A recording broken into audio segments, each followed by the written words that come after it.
Do you dream of fairies and princesses? Then you've come to the right place. Welcome to Disney Coast to Coast.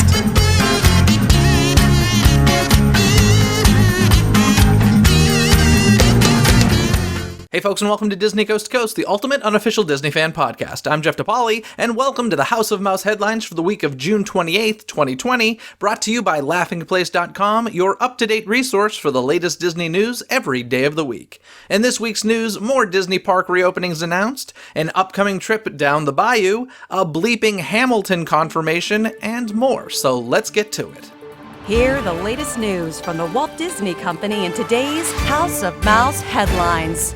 First up this week, we now know the next Disney parks to reopen will be Tokyo Disneyland and Tokyo Disney Sea. The Oriental Land Company, which owns the Tokyo Disney Resort, has announced that both parks will welcome back guests on July 1st. However, a grand opening date for the expansion at Tokyo Disneyland will be announced at a later time. For now, the Xperi shopping and dining district remains open while we wait for the resort's theme parks to return.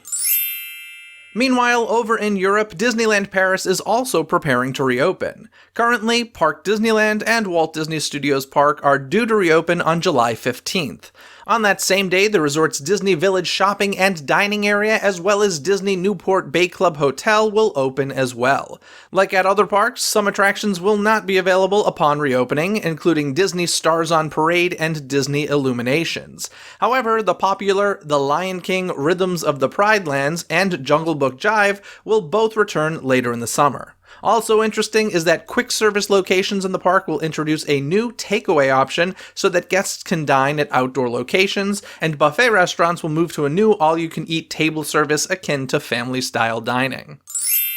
While other Disney parks around the world continue to reopen, those of us in Southern California will have to wait a little longer for our home park and the original Disney theme park to return. This week, the Disneyland Resort announced that the previously proposed July 17th reopening date would need to be postponed.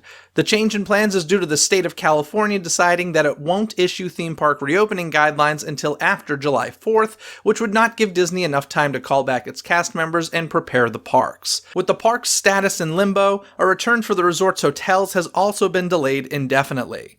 Nevertheless, the phased reopening of Downtown Disney will still begin July 9th. In case you didn't hear, this week Disney made a big splash while announcing a new project. The classic attraction Splash Mountain will be receiving a complete reimagining and be rethemed to The Princess and the Frog. This change will occur at both the Disneyland Park and Magic Kingdom at Walt Disney World, with Imagineer Charita Carter leading the project and Tony Baxter serving as a creative advisor. According to the Disney Parks blog, the new attraction story will take place after the film's final kiss.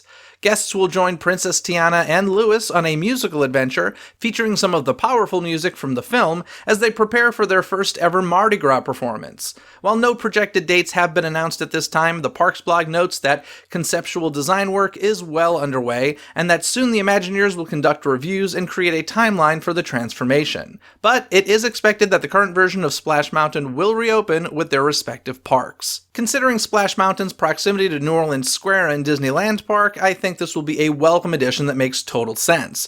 At Magic Kingdom, not so much. I'll be curious to see what's done to the surrounding Frontierland areas in Magic Kingdom in order for a New Orleans-themed attraction to make sense.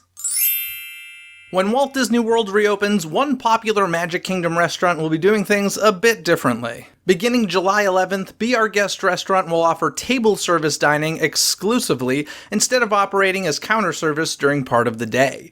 Additionally, the location will now only be open for lunch and dinner. Between these changes and the social distancing requirements, those guests wishing to dine inside the Beast's castle will need to work their magic to get a reservation.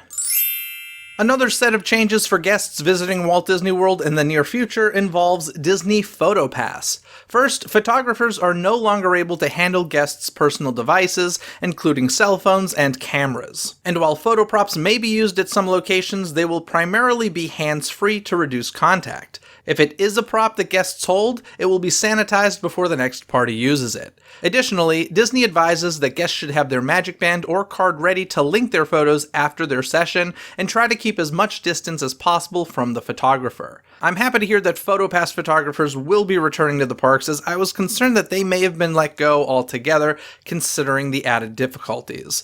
All of these new policies will go into effect when the parks reopen on July 11th. With the cruise line industry still navigating some choppy waters, the Disney Cruise Line has launched a temporary date flexibility option. Now guests booking cruises by August 31st, 2020 for sailings through March 31st, 2021 can change their sail date up to 15 days prior to departure. Sailings are currently available through summer 2021, with additional eligible sailings to be released at a later date. Of course, this news comes as the Disney Cruise Line has canceled sailings through July on the Fantasy and Dream ships, as well as nixing departures on the Wonder and Magic through September 14th and October 2nd, respectively. This fall, Disney Plus will be debuting in even more European countries. Starting September 15th, the streaming service will be available to fans in Portugal, Denmark, Sweden, Finland, Iceland, Belgium, Luxembourg, and Norway, although there's no word yet on whether or not this includes Arendelle. Just like here at home, subscribers in these countries will be able to choose between a monthly or annually billed plan. Surely, these latest launches will help Disney add to the 50 million plus worldwide subscribers Disney Plus already has. When it was first announced that Disney had purchased the rights to a filmed-on-stage presentation of the Broadway smash hit Hamilton, fans familiar with the show wondered whether any edits would need to be made. With the film coming to Disney Plus on July 3rd, Lin-Manuel Miranda has confirmed that 2 bits of language have been altered in order to obtain a PG-13 rating. According to Miranda, an F-bomb in the number Yorktown will be silenced, while another in Washington on Your Side will be obscured via a record scratch. Other than that, Miranda says that the show will include every note and every scene. Interestingly, while discussing the upcoming release, Miranda also revealed some other Disney news. During an interview on GMA, he noted he's working with the Walt Disney Animation Studios on another animated feature, which has yet to be announced. All he could say about the film is that it's set in Colombia, and he's collaborating with the, quote, Zootopia guys, as well as Jared Bush, who worked on Moana with him. In other words, we'll have plenty of Lin-Manuel Miranda/Disney collaborations to look forward to in the years ahead. Finally this week, the Walt Disney Family Museum has launched a new app that features virtual tours, museum highlights, their official podcast, and more. These virtual offerings are designed to make the galleries more accessible to guests of diverse abilities, economic circumstance, geographic location, and language. For those visiting the museum in person, the app also provides gallery-by-gallery tours in 12 languages, as well as an audio-described tour for people with vision impairment, as well as a scavenger hunt designed to engage with younger guests. The Walt Disney Family Museum app is now available for free on the App Store and Google Play. That's going to do it for the news this week, so let's get to this week's Twitter poll where I asked you folks. Disneyland had originally proposed plans to reopen on July 17th, but it has now been announced that the opening will be delayed. How do you feel about this? Your options were, it's the right choice, or let me in the park now. And last place was let me in the park now with only 13% of the votes, with 87% of you saying it's the right choice. Do you agree with these results? Cast your vote in the Twitter poll every week by following Dizney CTC on Twitter. That's DIZNEY CTC on Twitter. And folks, if you haven't listened to this past Wednesday's episode, you'll definitely want to check it out as I interviewed the writer and editor of Disney Plus's The Imagineering Story. And this upcoming Wednesday, I have another exclusive interview for you. The easiest way to make sure you don't miss any of the magic is by subscribing to Disney Coast to Coast on Apple Podcasts, Spotify, or wherever you listen to podcasts. Wherever you search, don't forget it's Disney with a Z, Coast to Coast. And if you're enjoying Disney Coast to Coast, be sure to head on over to patreon.com/DisneyCTC to find out how you can gain bonus content and early access to episodes. That's all over at patreon.com/DisneyCTC.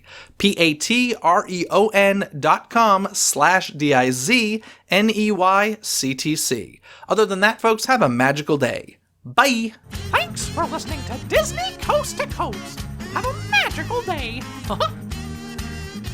Disney Coast to Coast is produced and hosted by Jeff DePauli. Learn more about the podcast and become a supporter at DisneyCoastToCoast.com.